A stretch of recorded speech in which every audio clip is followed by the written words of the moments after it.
Good morning, and welcome to Morning Buzz with the Energy Guy podcast. I'm your host, Tom Moore.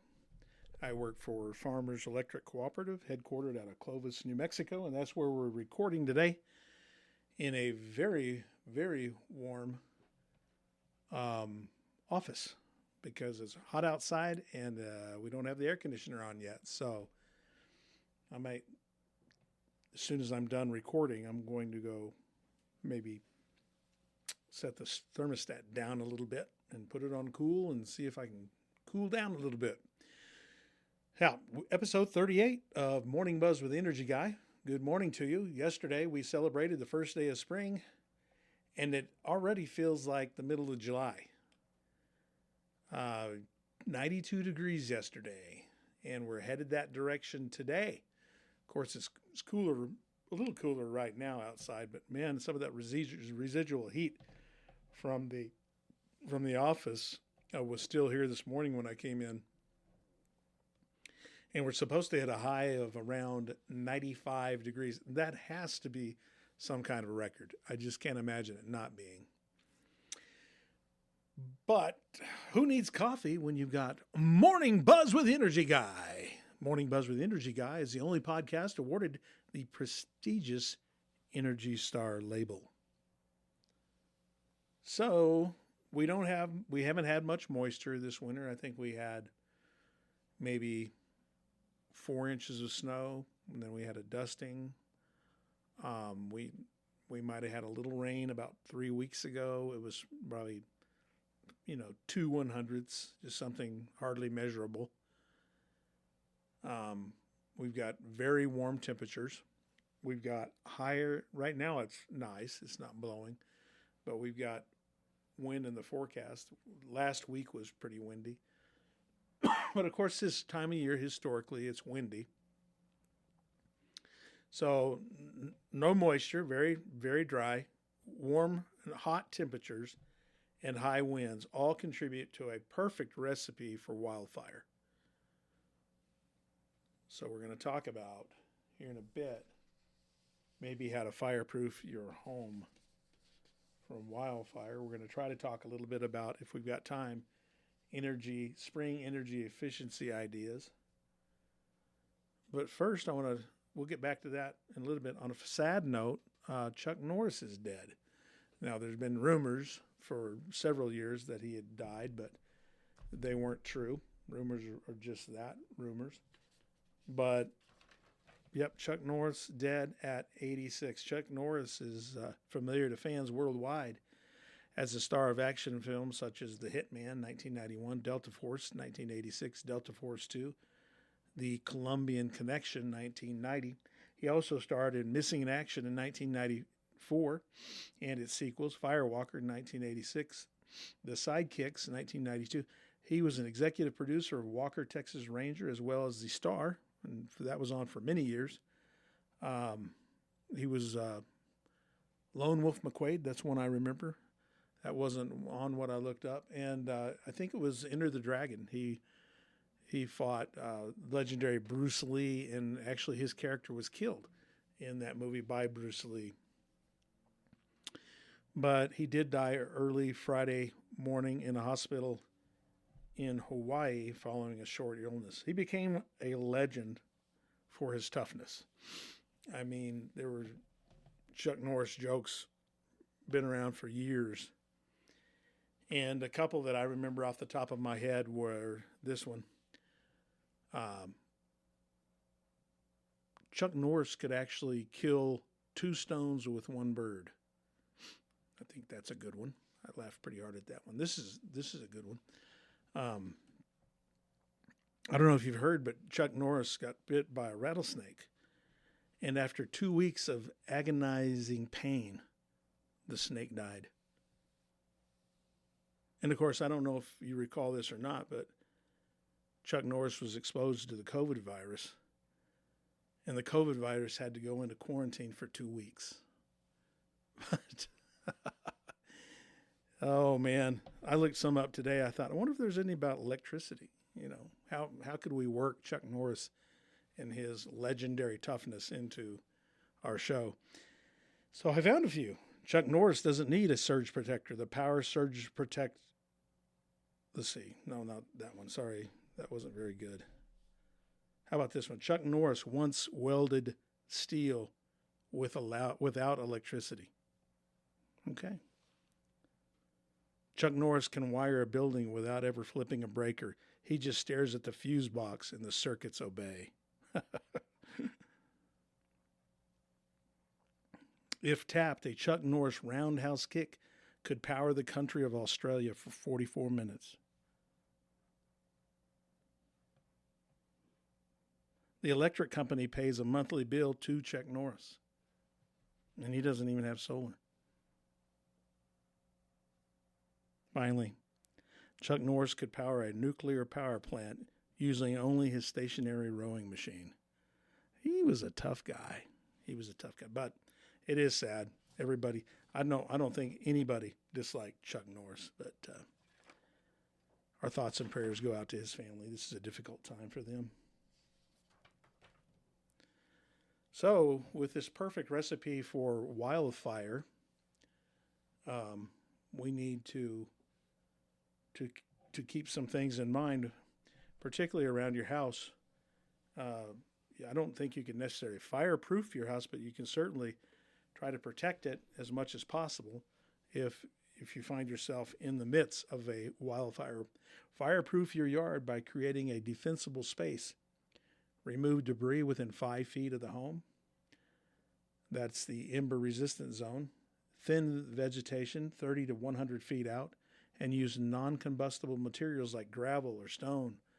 Keep grass mowed, prune tree branches 6 to 10 feet from the ground, and store firewood at least 30 feet from the structure. Now let's dig in a little deeper. Key defensible space zones.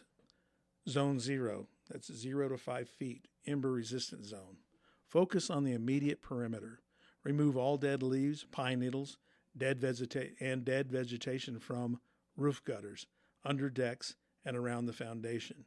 Use non-combustible landscaping like gravel or pavers to create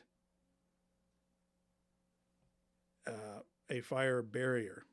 You can also use concrete instead of wood mulch. Use concrete instead of wood mulch. Zone 1, 5 to 30 feet. Lean, clean, and green. Remove dead plants and trees and shrubs.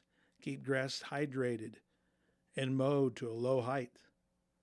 Space shrubs at least 15 feet apart to prevent fire from jumping from one to the next. Zone 2, 30 to 100 feet out from your house. It's called a reduced fuel zone. Thin trees so crowns are at least 10 feet apart. Remove ladder fuels. Remove branches and brush that allow ground fires to reach tree canopies. Now, of course, we don't have to worry about trees too much around here. But this is some practical stuff.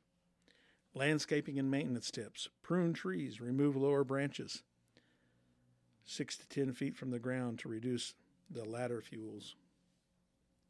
Clean regularly. Clear dry leaves, pine needles, and branches, particularly during fire season. That's right now. Plant selection. Choose fire-resistant plants that are high in moisture and low in oils and resins. Safe storage. Move firewood, propane tanks, and flammable patio furniture at least 30 feet from the home. Hardscaping. Utilize concrete patios, brick walkways, and rock retaining walls as fire breaks. That's just a few things. Of course, you always want to make sure you've got a good long hose readily available to a spigot, outside spigot. So if you did have a fire coming, or if you had a small fire start on your property that was within reach, you could spray it and try to kill the fire. And of course, I don't know if you've ever heard this before, but you don't necessarily hit a fire from the top. You hit it at the base where the fuel actually is. At the top, it's so hot that the water might evaporate before it does any good, before it actually falls to the source, the fuel. So you want to actually attack a fire at the fuel at the ground level, and but have that ready just in case. Of course, you don't want to ever put yourself in danger or your family in danger. If you see that a fire is too hard to contain, you need to leave the area immediately. Call 911 and get the professionals out there. Your house can be replaced, but your lives cannot. So keep all these things in mind. I'm drinking something here. I've had that lingering cough still that we talked about several weeks ago. I'm drinking something here. I'm trying it for the first time. I don't know if it's out of date or what, but it's called Minute Maid Zero Sugar Lemonade, but man, it tastes more like toilet water. Not that I've ever drank toilet water, but I just imagine this is what toilet water. I keep thinking that I've only had 2 sips out of it, but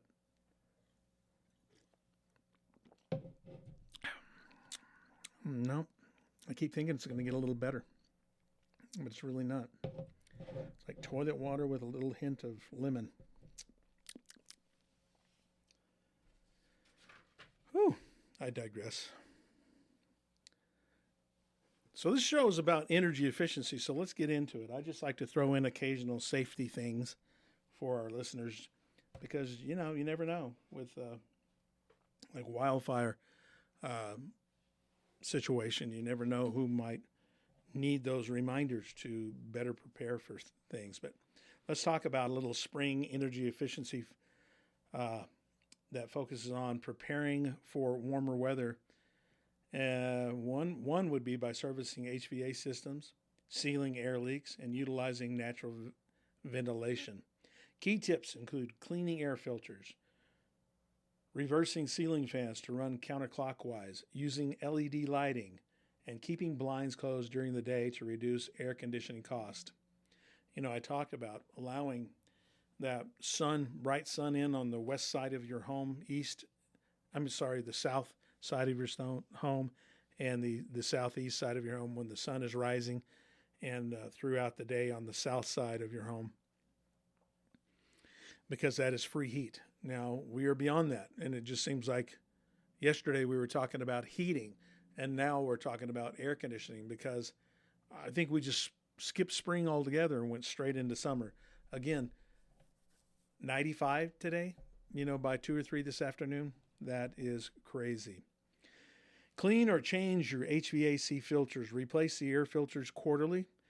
That's not enough for this part of the country, folks. This is something I took off website, and I would say look at them monthly. And I've said this before, and I want you, you learn by repetition. I've talked about this before. So look at them monthly, but change them whenever they need to be changed. If after a month they don't look bad, go another month, and then so on and so forth. But I think you should probably change your filters 5 to 6 times a year. This says quarterly, but that is not near enough for this dry, dusty, dirty climate that we live in. I mean, that's why we've got these coughs. That's why people have kidney issues. They don't drink enough water. They don't hydrate enough, and they're just drying up their kidneys in this part of the country. I talked to a doctor not long ago, and he was from Tennessee, and he said he's never been in a more dry climate. He's kind of on loan out here in eastern New Mexico from Tennessee, and he says he's never seen so many patients with like chronic kidney disease. And he says it is as simply as not staying hydrated, is what he says. They're just letting our kidneys dry up. So, folks, if you're listening, even if you have to hydrate with Minute Maid Zero Sugar Lemonade, I would suggest water over that. But do it. I'm going to keep trying this, see if it gets any better, but not yet. Seal air leaks. Use caulk or weather stripping around windows and doors to prevent cool air from escaping. The not cool air I'm talking about is refrigerated air in most cases, and that's expensive air. We want to keep that in your house, right? So yeah, seal up those windows and doors with either weather stripping or caulk. Caulk is cheap. You've ever heard the term talc? T-A-L-K is cheap. So is caulk. Caulk is cheap. Schedule an HVAC maintenance. have a professional service your AC system to ensure it runs efficiently before summer. And I'm going to throw a couple of names out there, guys I've worked with over the years and that are also Farmers Electric members. JQ Heating and Air Conditioning, Jason Queener. JQ Heating and Air Conditioning Electrical. They've done a lot of work for me personally, and they've done a lot of work for Farmers Electric. Here's another one, Andy Cox. He and his son Brian and their team over at Cox Refrigeration and Electrical. I think Andy cut his teeth. Brian definitely did on the HVAC systems, and they've been doing it. Andy's probably been doing it for going on 50 years. Brian's probably doing it going on, he's been involved probably for 30 years. And those guys have given so much to the community, the Cox father and son team, to Little League Baseball. They've been at it for a long time. I know I coached against Andy, and then Brian came up through the ranks, and I think he's coaching now. But they've been giving back to the community for a long time. So let's give back to them and Jason Queener at JQ Heating and Air Conditioning, Cox Refrigerations, Cox, COX Refrigeration. So schedule that today. People are probably calling because it's so warm and they've just switched over from heat to air conditioning, and they might be finding that they've got some issues. So they may be busy for the next week or so. But in the meantime, go ahead and get on their schedule. Temperature management. Use ceiling fans. Set ceiling fans to rotate counterclockwise. You remember, if you recall, during the winter, you want them going clockwise. During the summer, you want them going counterclockwise to create a cool downdraft. You'll know if it's going the right direction if you're standing right underneath it and you can feel the downdraft. But that's sometimes all you need. You don't necessarily need the HVAC system going all the time. You might, early in the spring, you may be able to open some windows in the evening time, and that cool air infiltrates your home through one or two windows open in strategic places. And particularly if you have two windows open, just slightly, it'll draw the fresh air into your home. And also, I'd like you to go back and listen to a couple of shows ago, and even early on, maybe within the first 10 shows, I talked about quiet, cool, whole home fans. Those are cool. And couple those with attic exhaust fans, and you've got yourself pretty cheap air conditioning. But the ceiling fans also help. Remember, counterclockwise for summer. You want to be able to feel that cool air blowing down on you, okay? Smart thermostat settings. Set thermostat to 78 degrees. These are not numbers that I come up with. I know 78 degrees seems warm,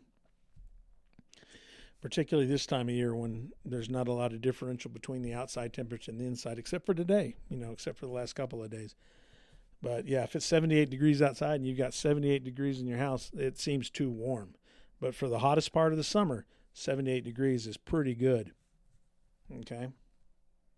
But now when you're away from the home, you might want to knock it up to, say, 80 degrees. And that will definitely save on cooling. And anytime you're not, your HVAC system's idle, that is extending the expected lifetime of your HVAC system, because they've got a finite amount of time that they can be operating, and you don't want to use that all up, right? In the first few years, you want to spread that out and get them checked out occasionally. Just like us going to the doctor, we've got a finite number of years we're going to live, right? But if we go to the doctor and get a checkup and, lubricate our joints and all that kind of stuff, and make sure our motor's running smoothly, our heart, we can extend that life expectancy. Block sunlight, I talk about that a lot. I mean, if you can control the heat coming in from the sun through mini blinds or a curtain or a combination of the two, do that. Keep curtains and blinds closed during the day, particularly the hottest part of the day, to block heat from the sun. Lighting and appliances. Switch to LEDs if you haven't already. Light-emitting diodes. Replace incandescent bulbs and CFLs, compact fluorescent lights with LED bulbs. They use 75% less energy than incandescent, plus they burn very cool. And there's a number of different color schemes. You can go from the yellow, the more warm light, to the whiter, almost blue, cool lights, and everything in between. Reduce hot water use. Set your water heater to 120 degrees and install low flow shower heads. That'll save your hot water for the next person in line for the showers. Nothing worse than somebody get in there, use all the hot water, and you get in there and it's lukewarm. That's no fun. That's usually the dad's job, is to take the last shower. Cook outdoors. This is what we do at home a lot. Use a grill instead of the oven to keep your kitchen cool. Yeah, if you're cooking something in the oven and it's 95 degrees outside and it's 78 degrees in the house, and you're slaving over the oven or the stovetop, and it's just going to warm things up even more, take that outside, and you never have to warm up the kitchen. And you can cook a number of different things outside, everything from steaks, hamburgers, chicken, pork chops, rack of ribs, spare ribs, short beef ribs. You can actually cook a casserole if you took the time and studied it. A pizza, they've got these cool ceramic pizza things to cook on now. Really slick. 21 minutes after the hour, we need to get after it. Natural ventilation. Open windows, we talked about that a little bit earlier. When temperatures are moderate, like in the evening time, turn off the AC and open windows for natural ventilation. And again, open two of them so that you have some kind of draw through the home.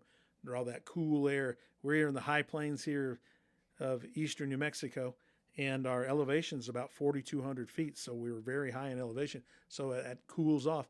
Even in the hottest part of the summer, it cools off in July and August. And then, of course, operate your ceiling fan. That's about it on efficiency today. I did want to take a few minutes and talk about this day in history. March 21st. Gary Oldman was born in 1958, Oscar-winning British actor.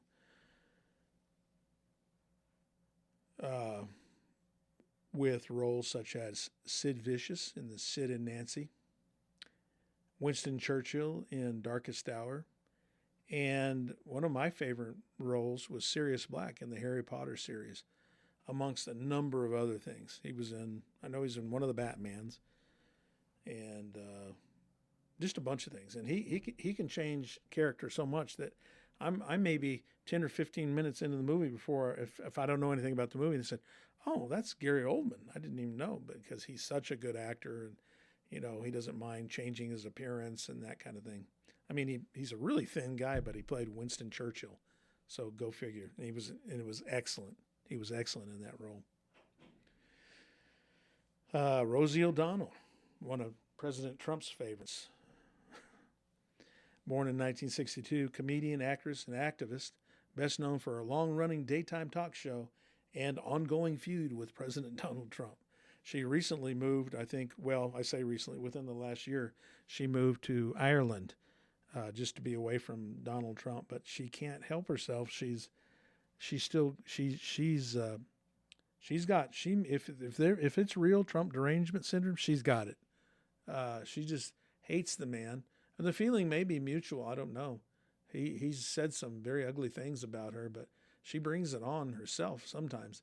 But I think she's going to have to move back because she's outstayed her welcome in Ireland, apparently. And they've asked her to leave, so she may be headed back. This day in history, March 21st, in 1918, Germany begins major offensive on the Western Front. Near the Somme River in France, the German army launches its first major offensive in the Western Front in 2 years. At the beginning of 1918, Germany's position on the battlefields of Europe looked extremely strong. German armies occupied virtually all of Belgium and much of northern France. With Romania, Russia, and Serbia out of the war by the end of 1917, conflict in the East was drawing to a close, leaving the Central Powers free to focus on combating the British and French in the West. Indeed, by March 21st, 1918, Russia's exit had allowed Germany to shift no fewer than 44 divisions of men to the Western Front. That's a lot of soldiers. Their plan was to overwhelm the Allies before the United States could send fresh troops to the front. Of course, we all know what happened after the Americans arrived. And it's a good thing, too, because all of Europe would be speaking German right now, if not for the Americans. Well, and the Allies.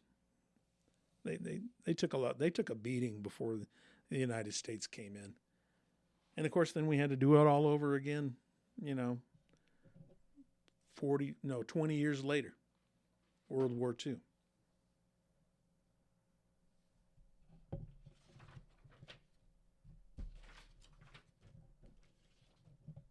This day in history, Alcatraz closes its doors in 1963. On March 21st, 1963, Alcatraz prison in San Francisco's Bay closes down and transfers its last prisoners.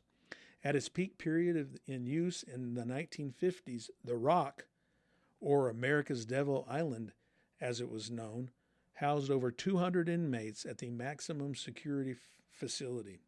Alcatraz remains an icon of American prisons for its harsh conditions and record for being inescapable.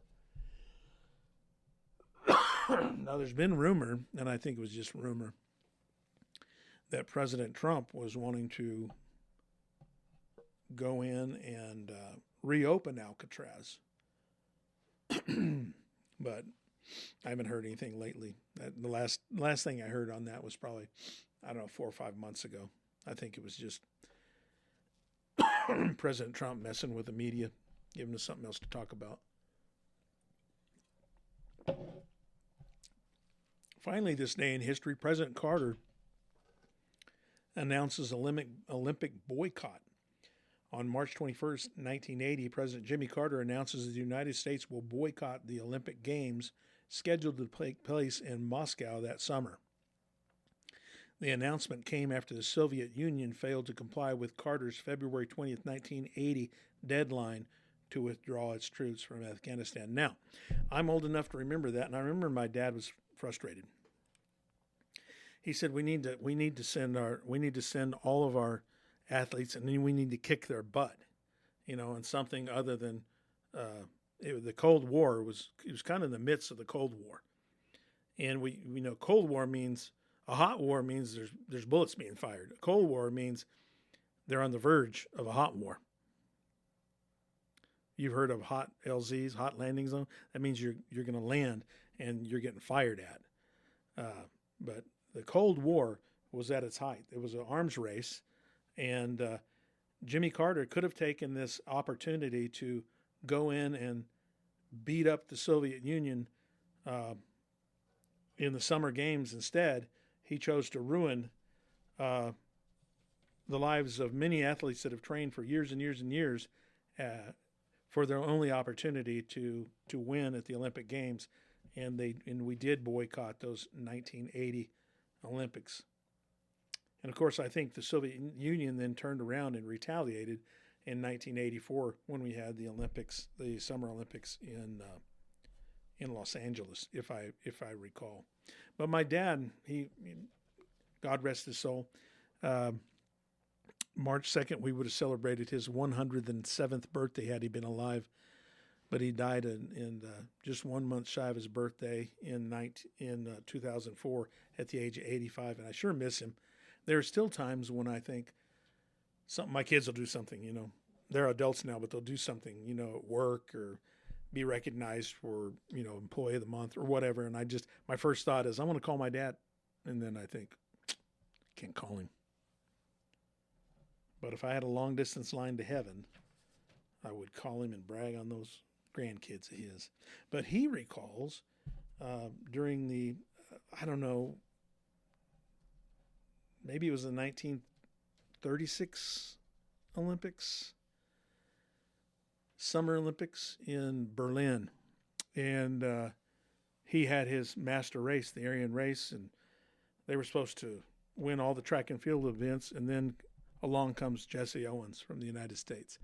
And I wish I'd have been better prepared, but he went on to win several events, gold medals, and really shamed the host country and the Nazi movement as a whole by defeating his super race.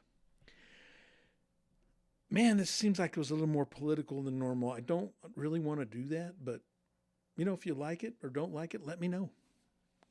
We have a Facebook page. It's called Morning Buzz with the Energy Guy.